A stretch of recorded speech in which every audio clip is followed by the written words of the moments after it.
Bienvenidos a Chasing the Ride, un video podcast lleno de conversaciones profundas con personas extraordinarias para quienes moverse es existir. Listo, vamos en 3, 2, 1. Bueno, buenas tardes a todos. Hoy estamos por aquí de nuevo en Chasing the Ride. Estamos regresando y venimos con un invitado muy especial. Quiero presentarles a Ernesto Lucena. Creo que es una persona que, como hablábamos antes de empezar, tiene pues un protagonismo bien importante en todo el tema del deporte nacional. Es deportista, entonces creo que hay mucho de qué hablar, hay mucho que conocer acerca de usted. Entonces, pues antes de seguir, lo invito a que usted se presente, nos cuente quién es, de dónde viene, bueno, todo acerca de usted. Pues gracias, Sebastián, por invitarme. La verdad, un espacio donde uno logra contarle a la gente de pronto cosas que no conocen de uno y quién es Ernesto Lucena más allá de los cargos, más allá de pronto de lo que la gente ha visto en redes o en televisión, que soy un ser humano de carne y hueso que vive por el deporte, que tal vez lo que soy hoy como ser humano lo ha hecho el deporte. Wow. En esta última etapa de mi vida, el ciclismo, que se me ha convertido en una pasión, en una adicción. La bici es mi psicóloga, es mi amiga, es la que me conoce los secretos más íntimos. Entonces, pues chévere, yo creo que estos espacios nos ayudan mucho a mostrarle a la gente la verdad detrás de un ser humano. 100%, pues esa es la idea de este espacio, es conocerlo un poco más y me gustaría que nos contara, pues yendo como a lo primero y a lo más, digamos, al inicio de toda su historia, ¿cómo llega el deporte a su vida? ¿En qué momento usted empieza a sentir que el deporte tiene como pues alguna importancia? ¿Su familia tal vez lo impulsa? ¿Usted solo encuentra algo que le gusta? ¿Cómo es ese inicio con el deporte? Yo creo que como a muchos, el deporte comienza en casa y el deporte comienza en el colegio. Y digamos que esos dos factores en mi vida pues fueron completamente claros. Mi colegio siempre fue auspiciador del deporte, de todas las disciplinas deportivas. Desde que uno entraba, estaba expuesto a esa coordinación que es tan importante en los niños, ¿no? Eso de tener un balón en la mano, de saber correr, porque uno puede decir que eso es elemental, pero hay muchos colegios donde incluso no enseñan esas primeras habilidades. Y en mi familia tuve personas que fueron definitivas. Unos tíos al principio con el tema del fútbol, porque en mi familia por parte de mamá completamente futbolera. Ahí tuve unos inicios, sobre todo él era profesor de la Universidad Nacional y jugaba mucho fútbol en la Universidad Nacional, pero le estoy hablando a los 5 o 6 años. Okay. Nos llevaba a jugar. Sí. Mi hermana fue la primera corredora de carros en Colombia. Wow. Ella se llama Jimena Lucena y fue la primera mujer que corrió la Copa Sprint. Ustedes seguramente muchos no habían nacido, pero aquí hubo una Copa Sprint. Cuando salió el carro Sprint por primera vez, se hizo en el autódromo y eso duró varios años. Y en ese momento ella la llaman a ser la primera corredora femenina y su parte física ella la entrenaba con el squash. Y ahí es como yo me encuentro, digamos, con ese deporte que fue el que me dio pues, los triunfos más grandes en mi vida. Pero sí, la familia, el colegio, el entorno, creo que son definitivos en lo que uno es como ser humano y evidentemente en el deporte pues ni se diga. Wow, espectacular, pero entonces sí hay como un trasfondo súper profundo y digamos en toda su familia pues siempre hubo un gusto bien importante por el deporte. Usted nos contaba también pues que empezó a hacer squash y que no solamente fue como hacerlo por una temporada o porque sí, sino realmente fue algo muy importante para usted. Ahorita mencionaba pues que le dio muchas cosas, cuéntenos un poco más de eso, ¿cómo es el squash en Colombia? Pues mire, retomando, como a los 11 o 12 empiezo yo a jugar la categoría infantil. Mi hermana, digamos, era la que me entrenaba y logro ganar un par de campeonatos. Entonces ahí como que uno se motiva, porque cuando uno es niño y empieza a ganar, pues delicioso. Claro. Y se va enrolando en que ya no es tanto recreativo, sino competitivo y que hay que entrenar y etcétera, etcétera. Pero lo abandono porque llegan los años de rumba, llega la adolescencia, las novias y los amigos, que al final muy pocos estaban metidos en el deporte, sino era colegio, rumba y algo de deporte en el colegio. Entonces lo abandono y regreso después de 5 o 6 años, como casi a los 18, al Club El Nogal, donde me encuentro con mi profesor de toda la vida y me dice, ¿por qué no vuelve a coger la raqueta? Y yo estaba cansado, yo estaba mamado de la rumba, yo como que ya, oiga, esto ya muchos años en esto. La verdad tuve una adolescencia difícil, o sea, tuve accidentes de tránsito, tomaba mucho trago, pero algo en mí siempre me jalaba como que eso no era lo mío, ¿sí? Como que yo no soy un hombre de rumba, no soy un hombre de trago. Entonces fue fácil volver a coger la raqueta La cojo de la mano también de Miguel Ángel Rodríguez, el jugador más importante que ha tenido la historia de Colombia en squash a hoy. Él era menor y empezamos a jugar y se me dio fácil, como ya lo había aprendido, se me dio fácil.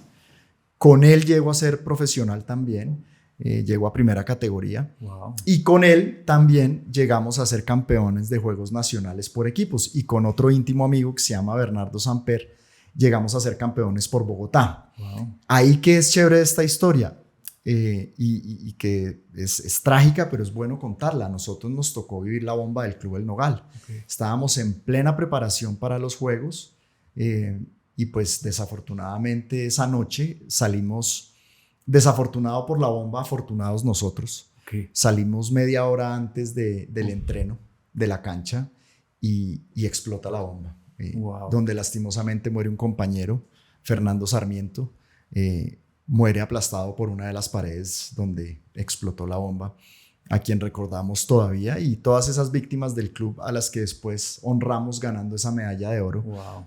Pero sí es bueno contarle a la gente que hubo esa dificultad, porque por 2 años no tuvimos dónde entrenar, entonces nos tocaba en edificios, nos tocaba ir a otros clubes, nos tocaba que nos prestaran canchas, la parte física. En esa época había gimnasios, pero no era tan fácil el acceso, entonces nos tocaba subir Monserrate, nos tocaba en parques, y esas dificultades son las que lo forman a uno. Entonces mire que de una tragedia tan dura que vivimos, después logramos conquistar, porque la verdad es que Miguel Ángel y yo éramos la base del equipo con Bernardo, conquistar la medalla de oro en Juegos Nacionales. Wow, uy no, tremenda historia. Yo creo que pues pensando en lo que usted estaba contando acerca del deporte y todo lo que lograron, aún usted retomándolo, digamos que después de haber tenido como su parón al vivir su adolescencia y toda la cosa, ¿usted considera que, o sea, que cuando usted retomó y todo, la base que ya había logrado antes, como su condición física probablemente de antes, fue lo que le permitió pues como resaltar y poder nivelarse con esas personas que venían como creciendo y formándose para ser campeones? Sí, Sebastián, es clarísimo. Yo lo veo, por ejemplo, con los ciclistas que aprendieron a montar desde muy niños, que hicieron todas las gincanas y todo esto, y uno que es muy patacón en eso, todavía se asusta mucho. Sí. Se nota esa experiencia. Y lo mismo me pasó a mí en el squash. O sea, como yo tenía una formación desde muy niño en el deporte, pues fue fácil retomarlo. Sí. ¿Qué mensaje quisiera yo dejar con eso? Primero, a los papás que pongan a sus niños a hacer deporte, cualquier deporte que sea, desde muy temprana edad. Eso les va a traer unos beneficios a largo plazo gigantes. 2, que si más adelante cogen la ruta del alto rendimiento, buenísimo. Pero si no lo hacen, porque la mayoría no llegan al alto rendimiento, igual van a ser mejores personas, porque los valores del deporte que se aprenden desde temprana edad no se olvidan. El trabajo en equipo, la tolerancia al fracaso. Mire algo tan que uno lo habla y es como, ay sí, hay que aprender a perder, pero mire la juventud de hoy. Sí. No saben perder, se quiebran muy fácil con cualquier cosa, piensan que la vida en un soplo ya te tiene que dar resultados. Los que hemos estado en el deporte sabemos que, y uso mucho esta frase, son más las veces que se pierde que las que se ganan. En el deporte usted entrena 8 horas diarias, en el de alto rendimiento, para saber que llega a una primera ronda de un torneo y pierde. Y se tiene que levantar al otro día a volver a entrenar. Eso no lo enseñan en los colegios, eso no lo enseñan en las universidades. Los que subimos hoy patio recreativamente y nos sentimos pues que somos Pogachar y nos pasa cualquier persona en una panadera o con una pinta que uno dice, pero ¿cómo? Eso es el deporte, aprender a vivir de una manera diferente, entendiendo que hay seres humanos inmensamente mejores que nosotros.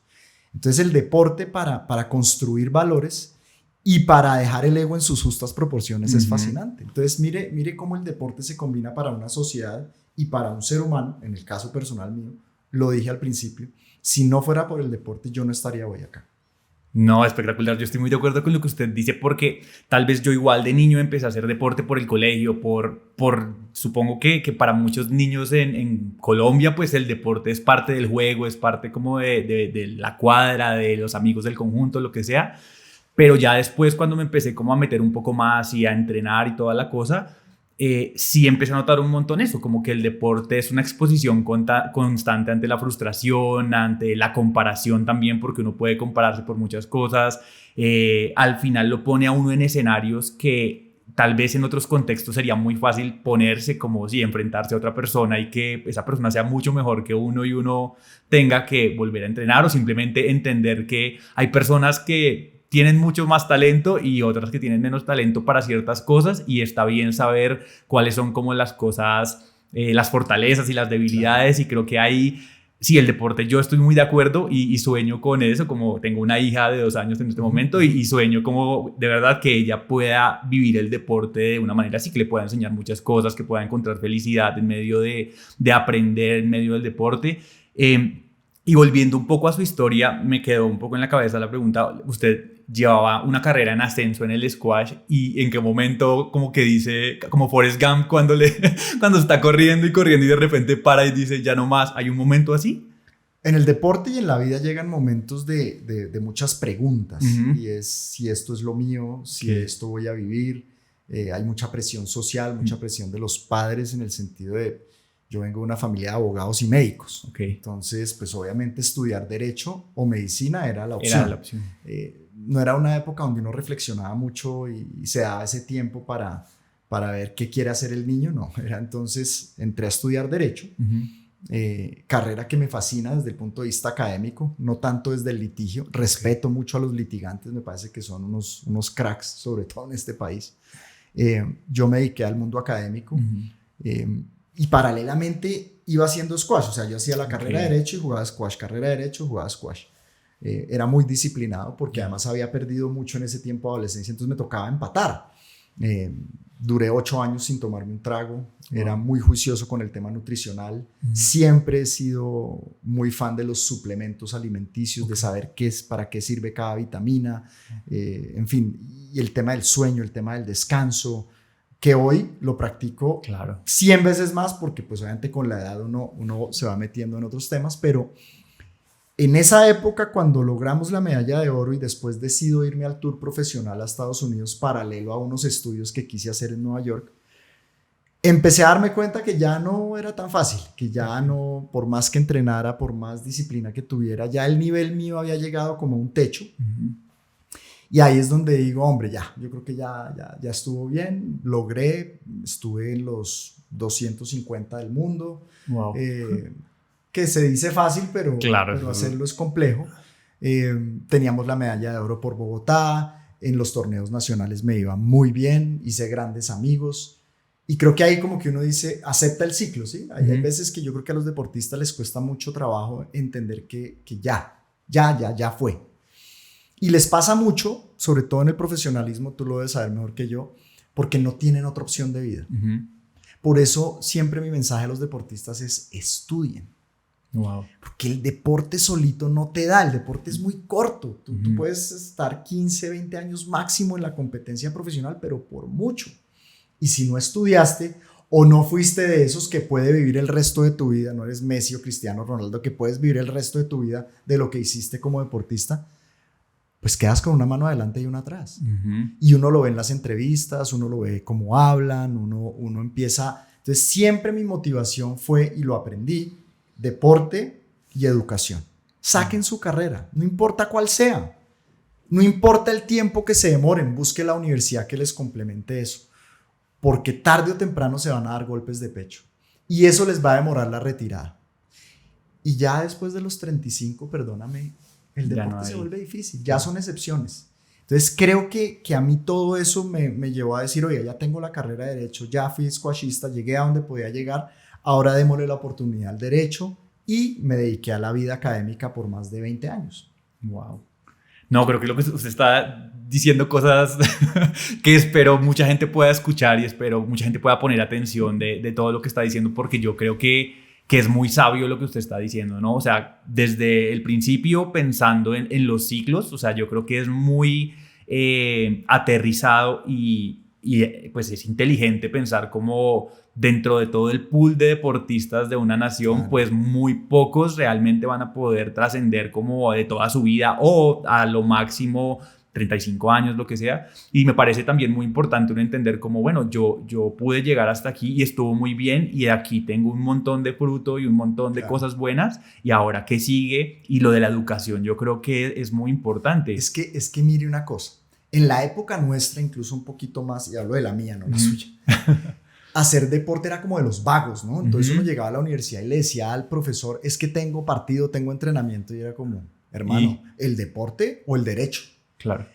Los papás de hoy, los jóvenes de hoy han entendido que hacer deporte está dentro de la vida cotidiana y puede ser el fruto de muchas cosas para esos hijos. Entonces, a los jóvenes mi mensaje y a los papás es, apoyen 100% el deporte. A los papás, oiga, permítales que hagan deporte, pero oblíguenlos a su colegio y su universidad. Y a los jóvenes no crean que el deporte es todo. Claro. También hay que estudiar. Entonces hay que buscar los colegios, hay que buscar las universidades, que hoy hay muchos que se amoldan a ese estilo de rutinas, porque la generación cambió. ¿Sí? Ya el deportista no es el vago, ya el futbolista no es el que no supo hacer nada más, sino el deportista hoy incluso es un valor agregado para las universidades y para los colegios. Entonces ese mensaje para los papás y para los jóvenes es fundamental, porque se encuentra uno con mucho talentoso que cree que porque tiene talento ya es todo en la vida, ¿sí? Mucho picadito diría uno por ahí, sí, no, es que yo soy el duro en la bici o el duro en tenis o el duro en fútbol y con eso me salvé la vida. No, tarde o temprano te castiga la falta de disciplina o la falta de estudio. Eso me parece clave. Estuvimos en una conversación con Natalia Franco, deportista de Medellín, y ella nos contaba que ella siempre estuvo muy enfocada, bueno, su familia, creo que la familia juega un papel muy importante en enfocar a la persona como el estudio, el deporte y cómo lograr darle la importancia que cada uno merece. Y ella contaba que ella estudió en Estados Unidos gracias a una beca pues, en ciclismo y digamos que tuvo la oportunidad de estudiar lo que le gustó, luego quedarse, correr profesionalmente allá. Y yo creo que eso es tremendo lo que usted está diciendo porque... Por ejemplo, en las becas de deporte en Estados Unidos se exigen unos promedios que no son nada fáciles. O sea, no es como tú eres muy buen deportista y tienes una beca, ve y juegas y tranquilo que aquí te pasamos. No, sino es como tú eres un gran deportista y tienes que ser un gran estudiante o un gran profesional en el futuro porque vas a representar a esta universidad en esa carrera. Entonces me parece muy importante eso, como también que podamos entender que las dos cosas requieren y exigen un nivel de excelencia que yo creo que el deporte lo lleva a uno también un poco a eso, ¿no? Siento que la gente que es disciplinada en el deporte logra traslapar eso como a diferentes áreas de su vida, dentro de esa es la educación. Y además una cosa adicional, hemos venido entendiendo, yo hace más de 10 años estudio el cerebro humano, neurociencia, comportamiento, inteligencia emocional, inteligencia racional, inteligencia adaptativa, son conceptos que suenan raros, pero son muy sencillos y te lo digo con un ejemplo. El deportista, el que ha estado en el deporte, su cerebro con la madurez, con los años, le va permitiendo ser mucho mejor estudiante. Es paradójico, muchas veces el deportista dice, uy, es que a mí me cuesta trabajo. Y sí, porque uno está tan cansado del entrenamiento que después llegar a estudiar es difícil. Pero hoy, todos los estudios dicen que cuando tú haces deporte, cuando tú haces actividad física, tus neuronas y tu cerebro empiezan a generar algo que se llama la neuroplasticidad. Y eso es que el cerebro se adapta a muchas cosas. Entonces, a lo que tú te enfoques, vas a lograr ser muy bueno si te dedicas a eso. Entonces, mi mensaje a los deportistas es, sí, a veces es aburridor estudiar, pero su cerebro está mucho mejor que el de otros para entrar en cualquier disciplina que se propongan. Ya es estudiado, esto lo dice la ciencia, esto no lo digo yo, lo pueden buscar.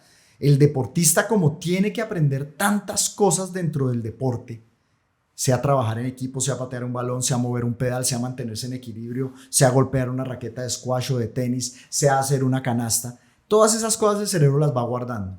Y cuando tiene que aplicar eso a otras tareas, lo hace mucho mejor. Entonces, podemos ser muy buenos alumnos. Yo no fui buen alumno en el colegio, fui un alumno promedio en la universidad, pero sí sé que a futuro uno logra tener habilidades que otras personas no tienen solo por el hecho de haber estado en el deporte. Entonces mira cómo sí se pueden conjugar las dos cosas. Y el mensaje es claro, tú lo estabas diciendo. Una política donde los papás, donde el Estado, donde las empresas privadas entiendan que el deportista es valioso, pues va a ser una sociedad mucho mejor. Mira la sociedad norteamericana, mira la sociedad europea, incluso los países que uno diría, ¿por qué le invierten tanto al deporte si no son tan democráticos? Porque saben lo que eso hace en una sociedad. China, Rusia, etcétera. No, impresionante. Me encanta todo lo que está diciendo, de verdad.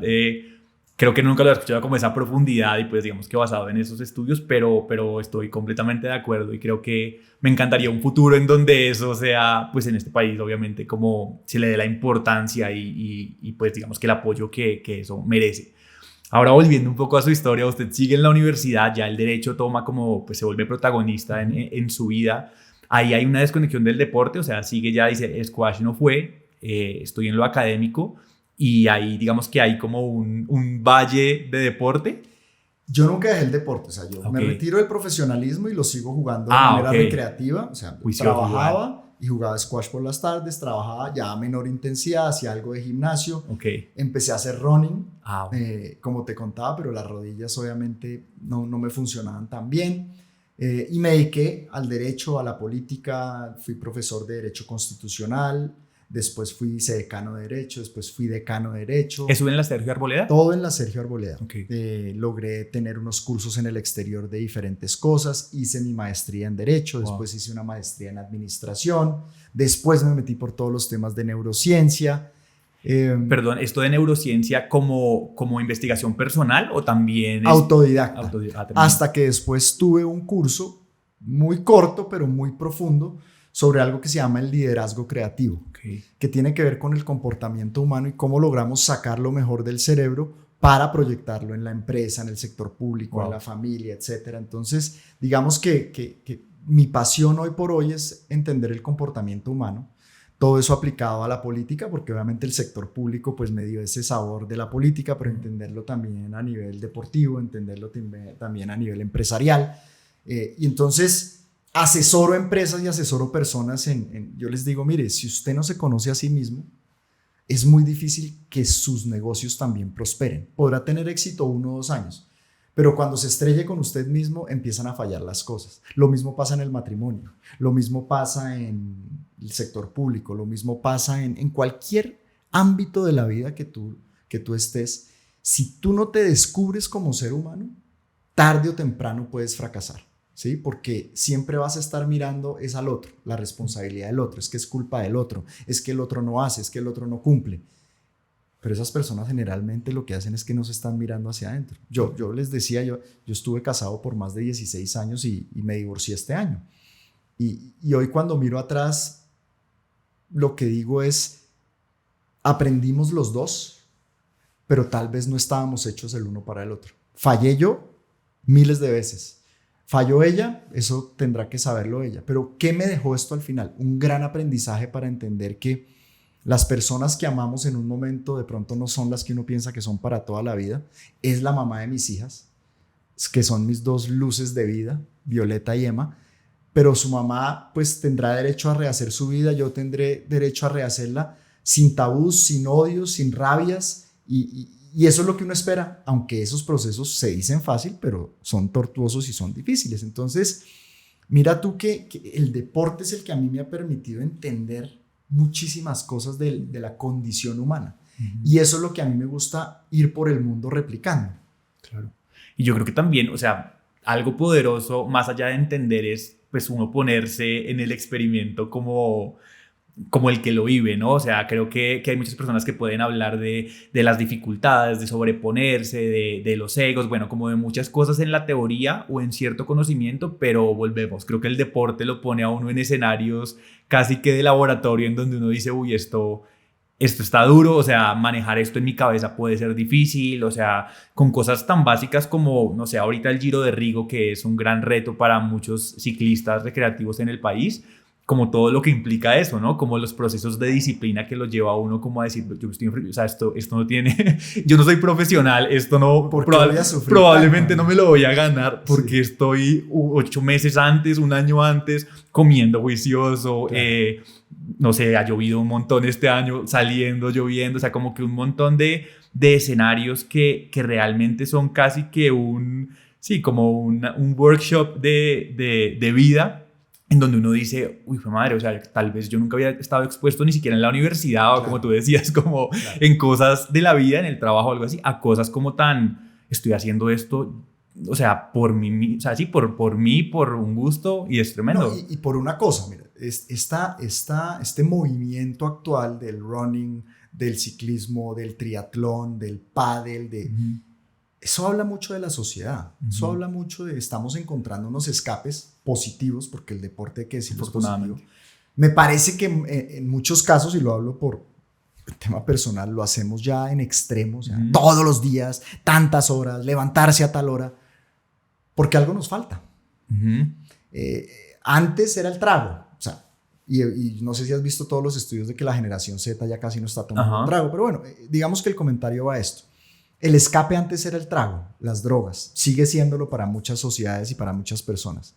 Pero todos los que estamos del otro lado también. Claro. Cuando tú ves o analizas un Ernesto Lucena, no voy a hablar de otras personas, hablo de mí, y ves que es un tipo que todos los días tiene que salir a montar mínimo 2 horas, que está pendiente de esto, de lo otro, todo el mundo dice, uy, qué tipo tan saludable. Sí, pero de pronto en lo emocional hay algo que hace falta y tiene que estar ahí para escapar de una realidad que no quiere ver o que no quiere. Entonces eso es lo que uno todo el día vive preguntándose en las ciencias del comportamiento, en el cerebro humano. ¿Qué es lo que le hace falta a Ernesto Lucena que tiene que ser tan adicto y tan, ¿cómo es que me dicen? Obsesionado con el tema de la bici. O sea, yo me levanto y me acuesto pensando en la bici. Yo me levanto y me acuesto pensando cómo puedo mejorar un poquito, o qué cosa la bici, o qué tal. Y así soy yo y son, tú sabes sí, cuántos más. Lo mismo los del running, lo mismo los del tri. Entonces, la vida... Porque además todos sabemos que no vamos a ser campeones de nada, perdóname la expresión. Sí. Todo o sea, estamos saliendo a decir, vamos para el Giro de Rigo, o voy para el triatlón de Cartagena, o voy para la media maratón, o para la maratón de donde... Y uno realmente es un número más. Sí. Entonces dice uno, y todo ese esfuerzo, ¿qué es lo que me hace falta que esto es lo que me cobija? Y esa es una reflexión que uno tiene que hacerse, no para darse látigo, simplemente para saber que hay algo ahí que nos hace falta. No, eso está muy profundo porque yo... Ahora que usted lo pone sobre la mesa, lo creo 100%. Creo que es muy importante también cada uno entender, bueno, yo no sé si a la profundidad de por qué hago lo que hago, algo así, pero sí generar preguntas como de realmente, yo lo he pensado mucho a veces, como será que esa necesidad de irme 5 horas, 6 horas es querer como apagar el mundo y quedarme a un lado, pero no desde el lado positivo, aparentemente para la sociedad sí, porque soy un hombre que hace deporte, que soy disciplinado, pero puede haber algo interno que necesite ser resuelto. Puede no, seguro. Lo que pasa es que lo estamos haciendo de una manera, digamos, donde cuando uno termina de hacer ejercicio, esas 2 horas siguientes el cerebro está generando lo que llaman hormonas positivas. Ahí es donde uno debería hacerse muchas preguntas. Wow. ¿Cierto? Ahí, en ese momento que el cerebro todavía está en un estado como de lucidez, de plenitud, ¿sí? Porque el que lo hace con el trago, con las drogas, tiene un problema muy grande, y es que tiene la euforia del momento, de la rumba, cuando se levanta al otro día, sucede todo lo contrario. Las hormonas en el cerebro son todas aquellas que causan presión y depresión, más el dolor físico, el guayabo, etc. Entonces, ¿qué hacen para salir de ahí? Vuelven a caer en el vicio. Y las decisiones que uno toma después de hacer ejercicio o después de tomar trago son completamente diferentes. Claro. Porque sí es un veneno para el cuerpo. Yo tengo mi círculo de amigos, toman trago, rumbean, algunos de ellos consumirán drogas, no lo sé, pero sí sé a ciencia cierta que eso a largo plazo es un veneno para el cuerpo. Nosotros, claro, tenemos que empezar a moderarnos más. Ese es otro mensaje para los deportistas recreativos como nosotros. La moderación, el descanso. Ahorita estoy súper metido en el tema del sueño y el descanso. Se mide toda la cosa. Todo me mido, tengo esta lavanda, el sueño, las horas. ¿Por qué? Porque a mí mi cuerpo se me volvió un laboratorio propio. Es lindo saber, ¿sí? ¿Cómo funciona? Toco madera, yo llevo 2 años sin enfermarme, no sé lo que es una gripa. Qué bueno. Sí, a veces le dan un dolorcito una cosa, un dolorcito otra. Los deportistas vivimos con eso. Nunca me he sentido mejor en mi vida como estoy en este momento. Desde el punto de vista físico, emocional. O sea, he logrado un equilibrio dentro de muchas dificultades que tengo. Una cosa que no les había contado es yo tengo una discapacidad. Yo soy sordo de este oído hace 4 años. Y como yo digo, la vida me fue preparando, el deporte me fue preparando para eso. Tener una discapacidad, una sordera profunda como la que tengo yo, pues es levantarse todos los días queriendo saber por qué pasó eso. Queriendo saber por qué me toca vivir así, siendo un tipo sano, juicioso, y a mí me pasa, y yo veo otros que no hacen nada, comen mal, toman, rumbean 24 horas al día, tienen vidas funcionales o disfuncionales y no les pasa nada. Pero ese es problema de afuera, que es lo que vimos mirando hacia afuera. Es chévere mirarnos hacia adentro. Entonces el deporte, después de esas 2 horas, retomando un tema práctico para los que nos ven, esas 2 horas después de hacer deporte es donde nos preguntamos por qué hacemos. Está buenísimo eso. Está buenísimo eso, excelente. Me gusta mucho porque siento que han salido muchas cosas muy prácticas, ¿no? Muy de hacer el ejercicio, de decir, oiga, yo no he estado haciendo esto, yo no me he hecho preguntas de pronto, si ni siquiera he tenido como el momento de hacerme preguntas o de darme ese espacio porque estoy corriendo por todo lado.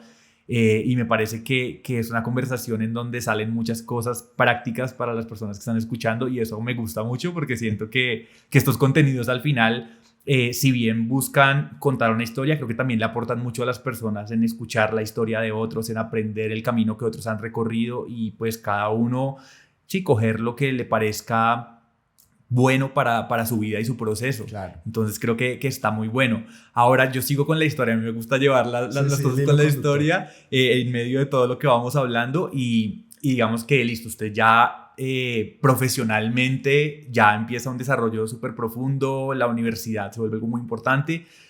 ¿En qué momento llega el servicio público o pues el Ministerio del Deporte? Cuénteme más de eso. Yo creo que de pronto para mucha gente que está metida en el ciclismo local lo conocen a usted porque monta bici, pero además como por haber sido ministro del deporte, pero tal vez otras personas que no son tan cercanas al deporte no tienen tanto conocimiento de eso y a mí me parece algo muy valioso e importante que usted nos cuente cómo fue todo ese proceso. Yo soy un hombre que cree mucho en las señales. Okay. Y soy muy de energías y soy muy de... O sea, a mí me gusta todo eso, independientemente después uno coge la decisión si cree o no cree, pero mi vida estuvo rodeada del derecho y del deporte. El presidente Iván Duque, cuando era senador y empieza a hacer su programa de gobierno para ser presidente, me llamó a dos temas. Uno, ayudar con el tema de justicia, porque obviamente era el sector donde yo había estado más de 10 años.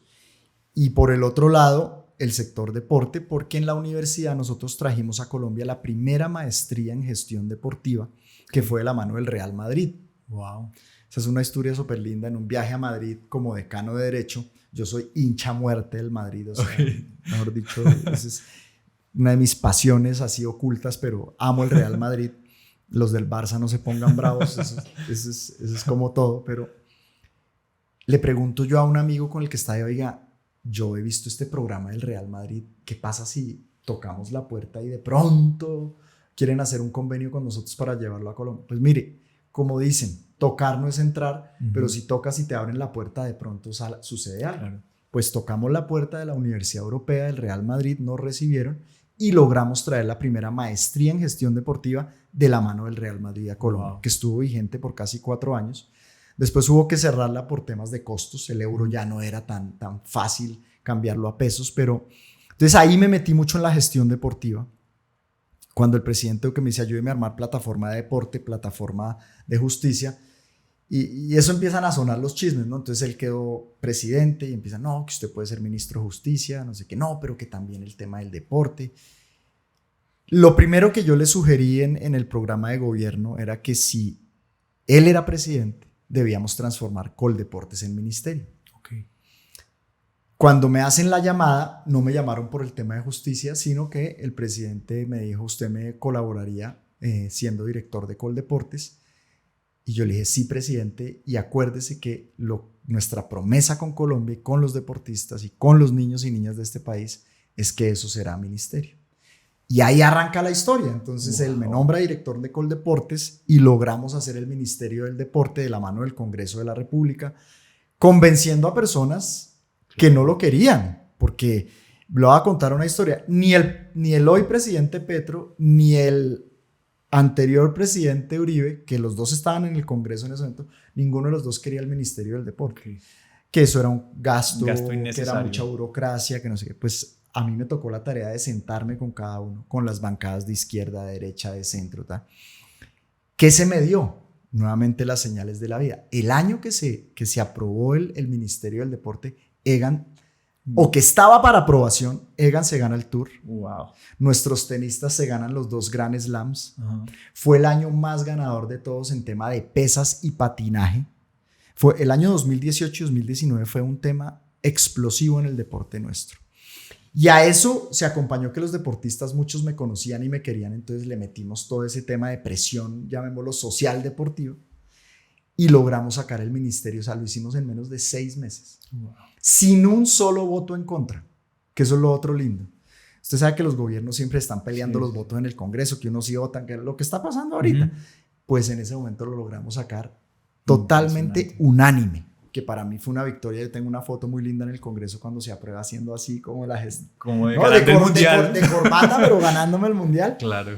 Y se aprueba el Ministerio del Deporte, prometiéndole al país que no se iba a dar más burocracia, que iba a mantener los mismos costos de funcionamiento, pero que se iba a duplicar la inversión. Y eso fue lo que logramos nosotros en nuestro gobierno, incluso con una pandemia que fue tan fuerte para el país y para la humanidad. Entonces, el deporte nuevamente en mi vida, o sea, una cosa súper extraña, no solo fue desde la parte física mía, sino que después en la parte dirigencial, llego a hacer algo que pues será inolvidable ya en la historia, y es que fui el primer ministro del deporte de la historia de Colombia. Para los libros, si mañana acaban el ministerio o no lo acaban, pues Ernesto Lucena quedará ahí como el primer ministro del deporte. Y como digo yo, el legado no es para mí, es para mis hijas, que ellas puedan decir, oye, o mis nietos, ese fue mi abuelo. ¿Sí? Que ojalá pues eso haya redundado en Colombia y en la gente que le gusta el deporte.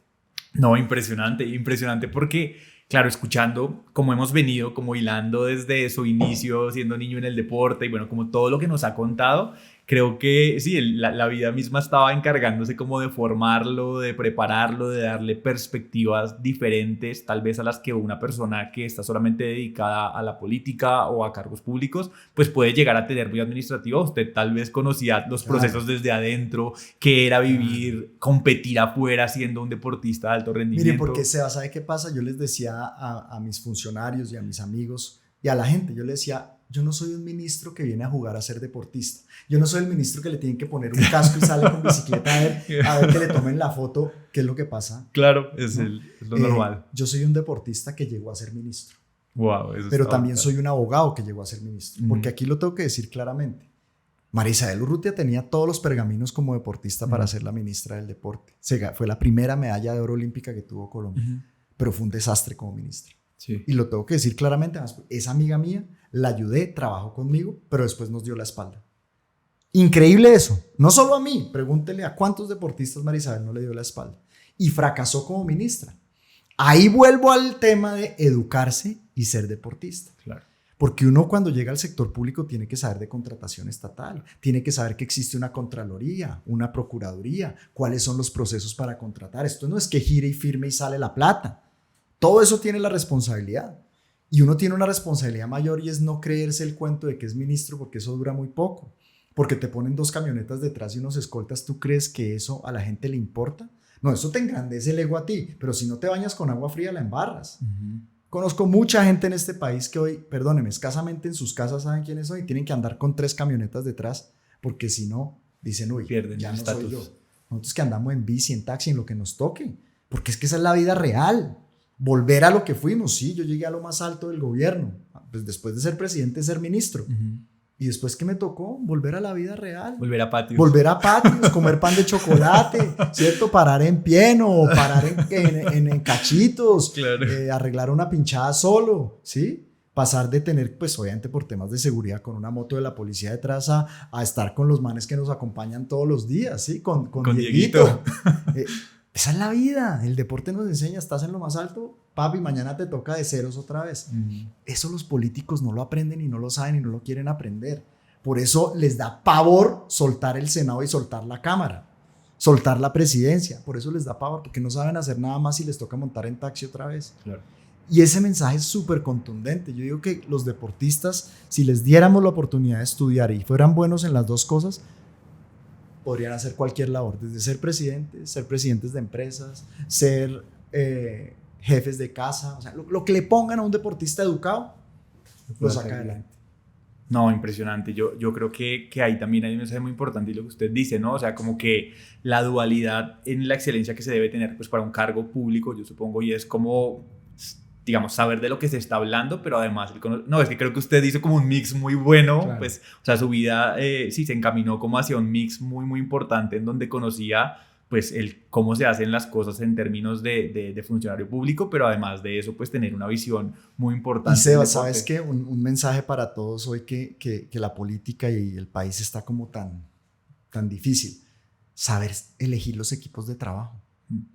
Una cosa que parece sencilla, pero si tú no escoges bien tus equipos de trabajo, si no son equipos bien formados, si no son equipos leales, si no son equipos que sepan que cuando uno está en la función pública, uno está ahí es por los colombianos, no para engrandecerse uno, que uno está ahí porque hay unos colombianos que pagan impuestos para que uno haga su labor, la embarras en lo que sea en la vida. Porque cuando tú llegas de jefe y te crees el cuento del cargo y por debajeas a tu equipo, eso tarde o temprano se te devuelve. Tu equipo, como en el ciclismo, el gregario, es más importante a veces que el propio campeón. Claro. ¿O a quién agradecen siempre los campeones? Claro. A su equipo. Pogačar no sería lo que es sin su equipo, sin un Rafa Maica, sí, ¿cierto? Egan no hubiera podido ganar el Giro si no hubiera sido por ese puño que le hace Dani Martínez en ese momento crítico de su vida. Vinegar no hubiera podido ganar sin Wout van Aert, sin todos los que nos encantan hoy. Y en los deportes individuales, porque la gente dice, en el deporte individual hay todo un círculo de personas al lado que te hacen llegar donde estás. Entonces, el colombiano, en mi opinión, le hace falta mucho entender lo que es un equipo de trabajo. A los jefes colombianos les hace falta entender lo que es un equipo de trabajo. Por eso el deporte a mí me encanta. Y hablar de gregarios, es que al final todos somos gregarios y capos en algún momento. Y hay que saber que de capo puedo pasar a gregario. Y hay que saber que de gregario puedo pasar a capo. Y todo es un proceso. Claro. O de pronto nunca soy capo. De pronto mi vida es ser gregario. ¿Y qué pasa? No pasa nada. El mundo está lleno de gregarios, no de capos. No, claro. Y además de eso también creo que sumado a todo lo que está diciendo es como tal vez nuestra mentalidad muchas veces es como del corto plazo, ¿no? Como tal vez en política, como estoy en este periodo y aquí es donde yo voy a hacer algo y se acaba esto y ya no importa nada más. Como que creo que la visión también de largo plazo, de pensar en lo que queda, tal vez lo que usted hablaba ahorita del legado, de lo que se formó, toda la cosa, creo que eso también es muy importante, ¿no? Claro. Pensar como en la labor pública y pues también en lo que hacemos nosotros y todo, no solamente estamos pensando en que voy a mejorar en un tiempo o algo así, sino en el largo plazo, y usted también lo hablaba al inicio, como mi salud, mi bienestar, mi manera de ver la vida, en el largo plazo tiene un impacto no solamente conmigo, sino también con los que están a mi alrededor, que pues en nuestro caso más cercano es la familia, ¿no? Creo que todos los recreativos pues tenemos un impacto importante en la familia, positivo, ojalá en la mayoría de casos, ojalá positivo, pero también muchas veces negativo, y es saber eso, saber que todo lo que estamos haciendo sí tiene un impacto a largo plazo que debemos gestionarlo de la mejor manera, ¿no? Porque es que pensaba mientras usted estaba hablando, los políticos, cuando la gente le pregunta, ¿usted qué piensa de los políticos? La primera palabra que se le venga a la cabeza. Corrupción, no sé. Qué doloroso. Qué doloroso. ¿Se la han ganado? Seguro. ¿Pero son todos? No. Claro. Cuando yo le digo deportistas colombianos, ¿qué palabra se le viene a la cabeza? En mi caso, Egan, Nairo. Sí. Pero ¿y qué valor? ¿Qué virtud? Qué valor. Yo creo que sí, aguerridos. Berracos. Berracos, sí. O sea, mire la diferencia. Los políticos darían la vida porque un colombiano respondiera políticos. Uy, qué aguerridos, berracos. Sí, claro. Valientes. Muy pocos. Se salvan muy pocos. Ahora, le preguntan a uno, deportistas colombianos. Uno se acuerda de 5, 10 políticos que usted se acuerde de Colombia. Se sabe uno varios, 3, 4 presidentes, sí. Y de ahí para abajo menciónemelos. Sí, complicado. ¿Por qué? Porque se han dedicado no a cultivar un valor agregado de su profesión, sino a ser muy pragmáticos, perdónenme que esto pueda sonar, en el fin político. No, tenemos que volver a los valores. Digo, es que el deporte es un educador impresionante. El político está más preocupado por engrandecer su ego que por ayudar a los demás. El deportista sí es un ejemplo, porque a través del sacrificio le está mostrando a toda una sociedad que es que las cosas se ganan a pulso, no cortando caminos, no con corrupción. Y repito, no son todos los políticos, no generalizo, pero haga la encuesta, ¿sí? Y es muy duro, muy doloroso, también para los que somos abogados, ¿no? El abogado, uy, no. Claro. Es la profesión que más chistes malos tiene en contra, ¿no? Eso no es gratis. Claro. ¿Cierto? Algo y lo decía yo como decano de Derecho, decía, oiga, qué doloroso estar en una profesión donde el 90% de la gente tiene una imagen muy mala nuestra. ¿Sí? Los abogados siempre llegan y se tiran todo. Sí, son necesarios, son un mal necesario. Qué doloroso eso. Claro. ¿Y por qué le hago esta reflexión? Porque yo siento que nos han por debajeado tanto, yo hablo como deportista, nos han vuelto las cenicientas de una sociedad y se están dando cuenta que ahora lo único que le queda a esa sociedad maltrecha es trabajar en salud física y salud mental. ¿Y eso quién lo hace? El deporte. Claro. No, no, completamente. Ahorita que usted hablaba de la política, yo escucho muchos podcasts, me gusta ese formato por la bici, cuando salgo a veces como que siempre quiero estar escuchando como algo, a veces la música me cansa, entonces me gusta escuchar una buena conversación de fondo, y he dado con un podcast que se llama Atemporal, que el host entrevista a políticos, y yo pues personalmente yo soy diseñador, estoy como en otra industria, entonces tengo muy poco conocimiento pues de la vida o trayectoria de la política, como que uno conoce lo que los medios dicen, todo, y en ese podcast han entrevistado a muchas personas como usted me cuenta su historia, y muy pues políticos que yo digo tremendo que como usted decía, en nuestro imaginario colectivo, pues ahí uno piensa, no, todos son malos, corrupción, toda la cosa, pero cuando uno va a ver, hay muchas personas que están queriendo construir un país diferente, bueno. Y son valiosos, y son de carne y hueso, y tienen familia, y tienen hijos, y tienen que llegar a su casa a explicarle a sus hijos, oye, ¿por qué están diciendo en televisión, papá, que eres un bandido? Oye, papá, ¿por qué están diciendo en televisión que te robaste tal cosa? Oye, papá, ¿por qué no podemos entrar a Estados Unidos? Claro. Eso sí que es duro. Y muchos de esos que están ahí no piensan en eso, porque piensan solo en ellos mismos. ¿Usted sabe lo que le pasa a los hijos de un político que pueda estar tildado de cualquiera de estas cosas cuando pisa el colegio? Claro.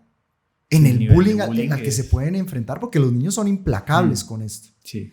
Entonces, sí siento que, y perdón que nos desviamos a la política, pero tiene mucho que ver, porque es que haber estado en el ministerio, más allá de las cosas que se hicieron bien, las que no se hicieron tan bien, porque uno pues obviamente es falible como ser humano, a mí sí me dejó un aprendizaje para siempre enviarle estos darditos a los políticos.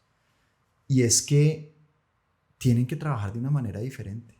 No en vano hoy todos los que están sacando las mayores votaciones, ¿sabe quiénes son? Los influencers. La política digital es la que está mandando hoy. Mire lo que pasó en las elecciones del Pacto Histórico. Los influencers son los que sacaron las votaciones altas. Lo mismo pasa en los otros sectores de la política. ¿Eso qué le dice a uno de una sociedad? No porque sean buenos o malos, no los catalogo. Pero quiere decir que la gente se cansó del político tradicional. Y que al político tradicional le toca hacer no sé cuántas maromas ahora, entonces ahora todos son influencers, ¿no? Y hacen no sé cuántas payasadas en redes para lograr alcanzar a eso. El país tiene que cambiar. Y yo siento, yo porque lo digo de corazón, que si esta gente estudiara un poquito más el deporte y los valores que tiene el deporte, eso cambia rapidito. Porque esto no es yendo a universidades y a colegios. Eso es una parte. Pero el que entiende el deporte y los valores del deporte es mucho mejor político que cualquier otro. Claro. Sí, completamente. Creo que ahorita también pues han habido como temas o noticias bien importantes con respecto al deporte en nuestra actualidad en el país, ¿no? Como los recortes de presupuesto, todas esas cosas. Yo cuando escucho todas esas noticias, obviamente quedo como con un desaliento y como con una depresión nacional que uno queda como, madre, o sea, esto no puede estar pasando. Pero quería preguntarle a usted, que tiene una visión mucho más amplia de este tema, como persona, sí, como deportista recreativo, como persona que tal vez está en una profesión diferente y que ama el deporte, pero pues no es un deportista profesional, ¿cómo nosotros podemos aportar o qué podemos hacer como para desde nuestro lado aportarle algo al deporte nacional? Yo creo que lo primero que estamos haciendo bien es hacer deporte. Porque eso nos crea a nosotros y a los que están alrededor nuestro una conciencia de la importancia que tiene en una sociedad. Entonces, cada familia que tenga un deportista recreativo, sean sus hijos, sea el papá, sea la mamá, si son todos fabulosos, está generando un entorno de bienestar. Eso ya es un plus, porque ahí no hay estratos. Si lo haces en el estrato 0 o en el estrato 20 de una sociedad, igual, si el deporte está ahí, ya algo se está construyendo, ¿cierto? Sería diferente a decir, oiga, es que están tomando desde el estrato 0 al estrato 7, que pasa también, o al estrato 20, toman todo el día, pues ya vemos lo que pasa ahí. Hogares disfuncionales, maltrato, etc. Entonces, lo primero es que en las familias y en las ciudades y en los barrios se siga motivando a la gente a hacer deporte. ¿Habrá apoyo? Seguramente seguirá siendo el mismo, muy escaso. ¿Qué podemos hacer nosotros? Muy poco tampoco. Perdón la redundancia. Podemos apoyar una escuela, una fundación, un club, buscar que de pronto de eso se nos descuente algo de la declaración de renta, las grandes empresas seguir apoyando a los grandes deportistas, pero no es mucho lo que se puede hacer. O sea, el mensaje es, la situación es crítica para el país. Yo mucho me temo que el Ministerio del Deporte se va a acabar. O sea, se va a acabar en el próximo gobierno, no porque lo quieran o no, es que no hay plata. La olla está completamente raspada, si es que hay olla. ¿Y eso qué trae? Decisiones drásticas. Estoy seguro que van a desaparecer tranquilamente en el primer año del próximo gobierno 4 o 5 ministerios. Va a tocar unirlos. Primera predicción, de pronto no sucede, ojalá no suceda, pero creo que eso va a ser así porque no hay dinero para sostenerlos a todos. Entonces nos toca volcarnos a la empresa privada.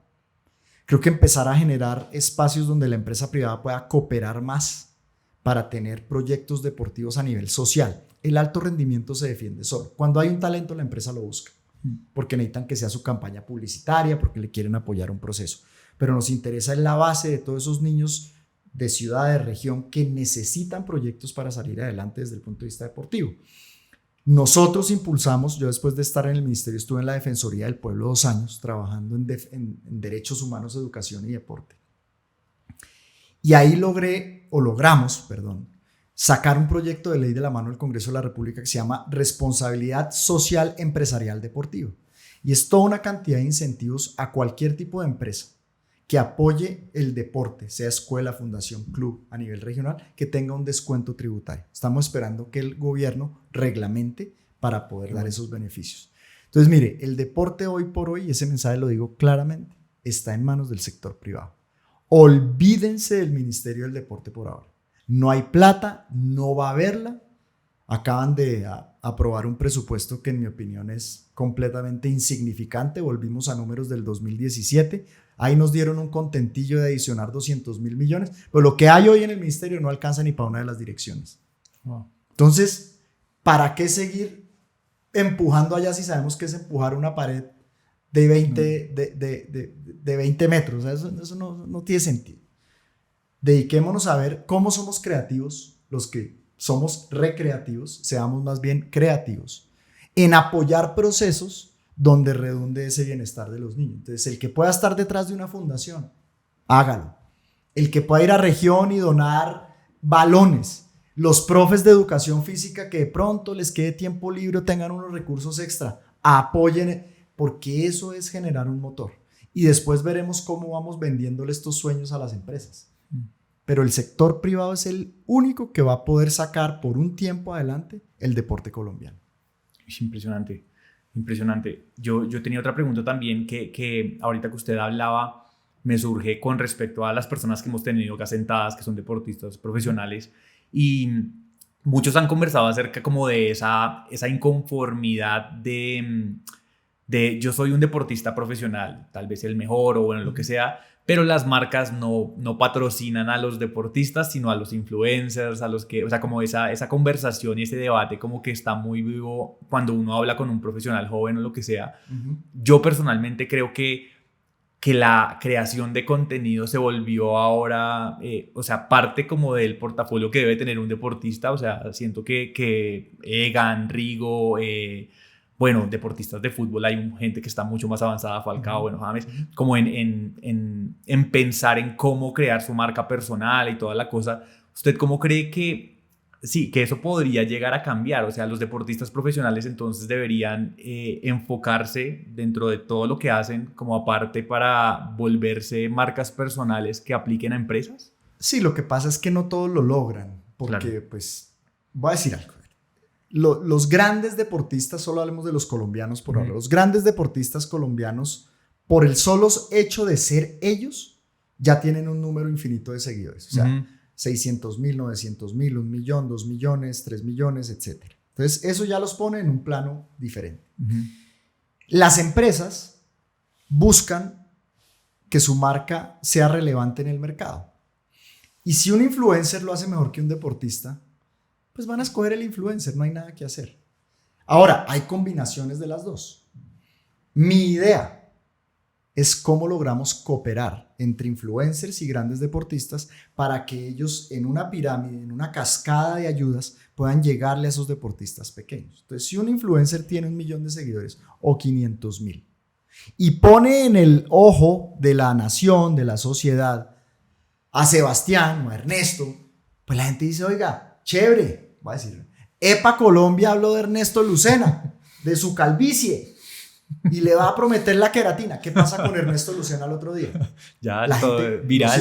sigue, Sí, ¿o no? claro. Entonces, ¿qué hacemos nosotros? Pues cooperemos. Que todos esos grandes cojan de a 10, de a 15 y los empiecen a poner por año en la palestra pública, perdónenme la expresión, y así las empresas y la gente los conoce. Claro, darles Porque hoy visibilidad. es un mundo de quién te conoce, quién eres, ¿no? Ujú. Es básicamente lo que vive el mundo de hoy.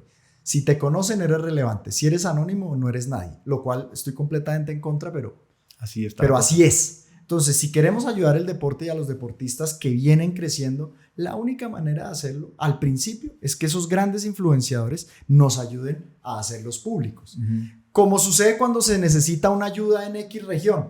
Oiga, que se necesitan 3 sillas de rueda en tal lado. Lo dice Lucena, no dan nada. Lo dice James, al otro día hay 20 sillas. Claro. ¿Me explico? Entonces, Sí. ¿cómo logramos un eje cooperativo entre influencers y grandes deportistas y grandes figuras públicas para que esos nuevos jóvenes, niños y niñas, se puedan mostrar? Ujú. No, muy buena idea, porque siento que dentro del deporte, pues dentro del ciclismo recreativo, ahí pues están nuestros influencers, ¿no? Y O si sea, esto como- lo ve para Colombia, pues mira, de pronto, ¿no? que sí, claro, Paco Colombia puede cambiar la vida de alguien donde lo promocione. Pero entonces, volviendo a esto, creo que sí, es un gran mensaje para las personas que crean contenido y tienen audiencias grandes dentro del nicho recreativo y es darle visibilidad. Creo que a otras Claro. personas es muy valioso, Claro. es algo, sí, es algo muy valioso y que puede Y cambiar. es que eso la hoy vida. se monetiza, ¿no? Es que no son solo los likes, es que ahora se monetiza. Claro.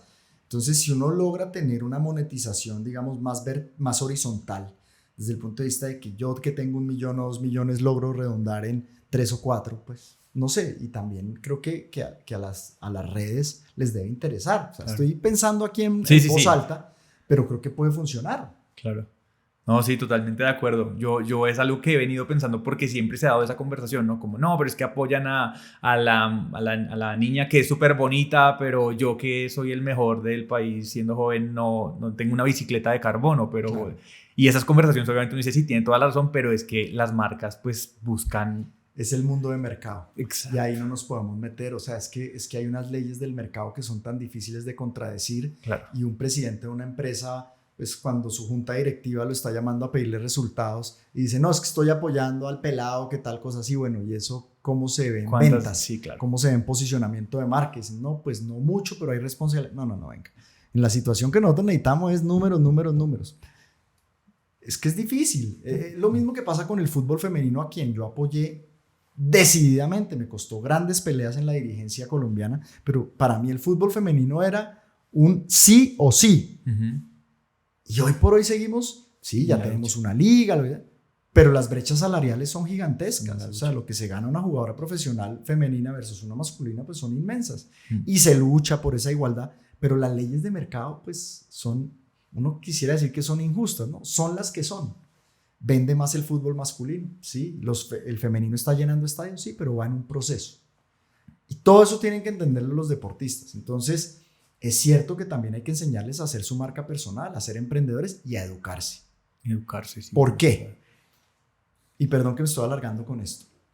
Porque los deportistas muchas veces no saben ni hablar, no saben pedir, ¿sí? Y al final el mejor vendedor propio eres tú mismo. Claro. Cómo hablas, cómo te expresas, cómo gesticulas, pues por lo menos invertirle a eso. Oiga, es que yo quiero la de carbono. Sí, me voy a ir a presentar a una de estas tiendas a pedirle al dueño, pero llego mal vestido, llego sin saber hablar, sin saber pedir, porque también pedir es un arte, Ujú. ¿cierto? Entonces, todas esas cosas valen, no simplemente el talento, es todo lo que viene alrededor del talento. Claro. No. Creo que las personas que ven esto, que muchos son profesionales también, como creo que pueden llegar a tener ahí una gran instrucción o por lo menos como ideas de hacia dónde dirigirse, hacia dónde mirar también. Creo que toda la importancia de eso, de buscar muchas veces, de tocar puertas, de no pensar que de pronto porque soy bueno en algo entonces merezco, o sea, que me van a llegar, Merezco, sí, sí. merezco. Creo que ojalá fuera así, pero pues hay que ir y hacer el trabajo de llevar la propuesta y decir como listo, yo quisiera esto, ofrezco esto. Claro. Sí, creo que es entender el mundo de los negocios. Y uno vive en dos dimensiones, Claro. es como le dicen a uno los viejos adagios, el no ya está ganado. Entonces, pues igual lo voy a intentar, ¿cierto? Pero el fracaso es posible, o sea, es que como en el deporte. Entonces, pues, de 10 empresas que visites, 10 de pronto te van a decir que no. Y te toca ir a la 11ª o te vas a rendir. Y nadie se merece nada en esta vida. Perdóname que te lo diga. Donde hayas nacido, estrato 20 o estrato 0, nadie se merece nada. Puedes tener suerte, porque de pronto naciste en cuna de oro y porque de pronto tus papás te apoyaron y te llevaron y te dejaron una gran herencia. Eso es suerte. Y no podemos estar resintiéndonos por la suerte de otros para decir es que yo me merezco. No, yo no me merezco nada. Yo no me merecía la discapacidad y ahí la tengo. Claro. Yo no me merecía que mis papás se divorciaran cuando tenía 4 años, pero me pasó. Yo no me merecía, ¿por qué no? Me dijo una persona una vez que me hacía coaching, me dijo, ¿por qué no? ¿Es que acaso eres el elegido de quién? Entonces vivimos con un ego tan grande de que es que yo no me merezco o me merezco, ¿sí? Resulta que todos somos iguales y nos puede pasar desde la tragedia más grande hasta ganarnos la lotería. Y en eso vivimos en el día a día y salimos a ganárnosla, como cuando salimos a patios. Justo pensaba eso. ¿O no? El deporte es así, muy cruel con eso. Va a hacer PR y es el día que subes en 40 minutos. Y el día que menos piensas, haces PR. Claro. O no lo haces nunca. Yo, por ejemplo, yo soy de los que ni me tomo el tiempo en patios. Es la subida que más trabajo me cuesta, no sé por qué. Pues vivo cerca, entonces también no tengo ni tiempo de calentar. Entonces para mí el PR de patios, cuando me dicen vamos a hacer PR en patios, yo simplemente no es un buen plan. Vayan y hagan. Yo después calientico miro qué puedo hacer, ¿sí? No nos merecemos nada, porque hay gente mejor que nosotros, porque sí. Y hay gente peor que nosotros, sí, también. ¿Por qué? Porque sí. Es que hay cosas que la naturaleza humana va decantando. Entonces dejemos el resentimiento, dejemos el odio y pongámonos a trabajar en lo que nos gusta, si se puede. Y si no nos gusta, ¿cuántos no hemos tenido trabajos que no nos gustan? Y que nos toca cumplir horario y que tenemos un jefe mamón y que, ¿qué hacemos? Ah, pero es que usted lo dice desde el privilegio. Alguna vez me dijeron, ¿privilegio de qué, hombre?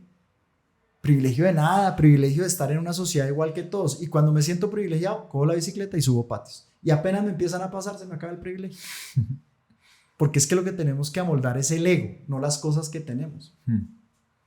Sí, creo que también entender eso trae mucha paz, ¿no? O sea, creo que eso aporta muchísima paz, entender que sí, que a veces las cosas salen bien, a veces no, y pues no nos merecemos nada. Eso me gusta mucho porque siento que trae mucha paz. Cuando van en el Giro de Rigo, has visto que está esa pancarta, a mí me encanta, que dice, ya pasó lo duro. Sí. Ahora viene. Sí, así es la pancarta, ¿no? Uno dice, uy, se acabó lo duro y de pronto pasa 1 kilómetro y dice, ahora viene lo HP, o sea, lo más duro. Esa es la vida. Porque la vida es así, la vida lo tiene a uno todo el tiempo. Uy, ya no, estamos felices acá. Que estamos a una llamada de una cosa crítica, de la muerte de un pariente, de una enfermedad, de que nos cobraron tal cosa, de que nos estafaron, de que nos dejaron, de que... Tantas variables, hay que aprovechar el momentico y ser felices. En este momento en que estamos los 3 aquí, ¿qué podemos controlar los 3 aquí? Nada más este podcast. ¿Nos van a llegar momentos difíciles? Todos. ¿La muerte de un ser querido? Seguramente no, se lo digo con certeza, nos va a pasar. O la enfermedad propia, nos puede pasar. ¿Y qué hacemos? Pues toca seguir adelante hasta que Dios nos llame. Sí. Punto.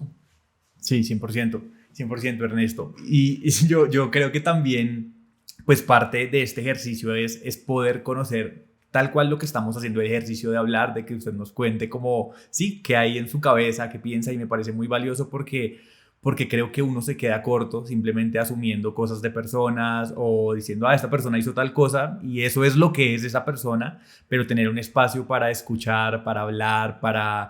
sí, pelotear ideas y decir como increíble porque lo que usted está diciendo me está aportando un montón el simple hecho de escucharlo. Entonces creo que es muy valioso, Ernesto, tenerlo aquí y me gustaría ya para ir cerrando preguntarle como, bueno, ahorita usted está en una etapa ya más tranquilo como en términos de deporte, de trabajo, o sea, ¿cómo está usted en este momento? ¿Qué planea hacer? ¿Qué esperamos de usted?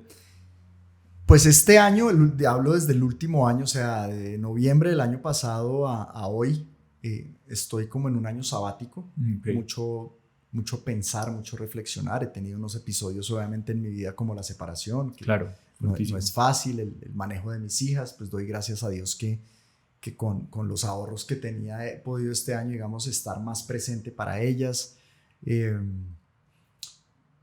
Estoy como en ahora se usa mucho la palabra, me estoy repensando.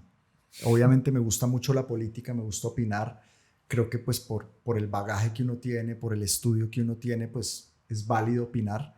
Habrá gente a la que le gusta lo que uno dice, otra no, normal. A eso se expone uno. Pensé en hacer política para las próximas elecciones, pensé en aspirar al Senado. Después tomé la decisión de no hacerlo. Siento que la política hoy como está en Colombia no solo requiere muchos recursos, mucha maquinaria para que un man como uno que no es ni influenciador, llegar es muy complejo. Uno no es de la política tradicional y eso se castiga fuertemente, o se es influencer y de pronto es más fácil llegar. Claro. No soy ninguna de las dos. Entonces, cuando uno ve el plano, ¿cierto? Dice, mejor me quedo aquí atrás y esperamos qué va pasando con la vida. Estoy emprendiendo un par de proyectos, uno de charlas a empresas, de charlas a personas. Ahí llevo un par de años en eso, pero este año se la voy a meter toda sobre esto que estamos haciendo. Y no quiero ser, y eso lo digo con toda claridad, el speaker que cobra 100 millones de pesos. No, quiero ser un tema más de casi que una idea un poco disruptiva, y es, oiga la charla y si le gusta me dice cuánto me paga. Wow. Y eso se lo voy a ofrecer a las empresas. Entonces, si usted cree que esta charla, con lo que hacemos desde el punto de vista teórico y práctico, le aporta a su empresa, usted me dice cuánto me quiere pagar y no pasa nada. Son 2 horas, 3 horas de trabajo. Entonces, un poco cambiar el modelo de decir, yo soy tal, yo necesito tal, que es lo que cobro 100 millones o 2 o 5, ¿no?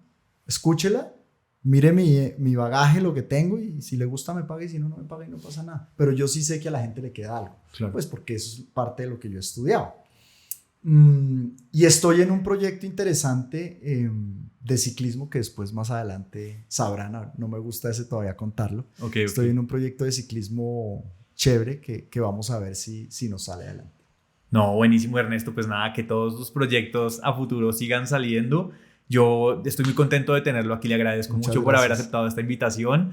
Creo que hasta aquí nos dio el tiempo y las memorias, pero ha sido un gusto escucharlo, y estoy seguro que cada persona que escuche este podcast mientras está trabajando en la bici, caminando por ahí, se va a llevar muchas cosas buenas para su vida. Entonces le agradezco eso, porque creo que eso es lo más valioso, como lo que estamos dejando aquí sobre la mesa.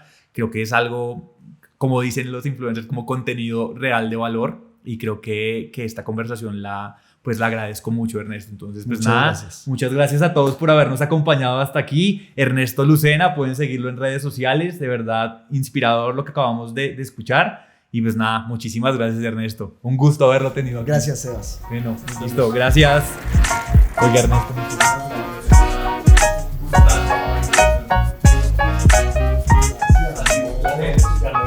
gracias. ¿Cómo se sintió? Buenísimo.